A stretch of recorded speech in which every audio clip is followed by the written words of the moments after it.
Yan, magandang tanghali sa bawat isa. Okay, yan, nasa kusina naman tayo. And of course, tanghali kakain tayo. Oops, nakita niyo yan. Yan, adobo. Adobong manok, thank God. Diba? Kasi may pagkain.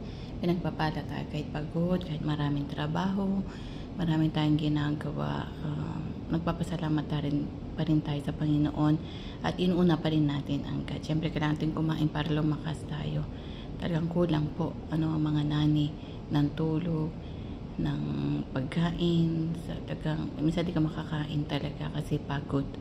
No, but we need to eat. We need to take care of ourselves. So yan po ang ma-share ko sa bawat isa sa mga nani na katulad ko. Okay, bye for now. God bless you all. And shalom, shalom.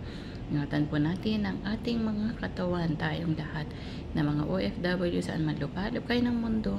Ang pagpapala ng Panginoon ay sumainyo, lalo na ang panalangin at ang faith natin and yung pag-iingat. So bye for now.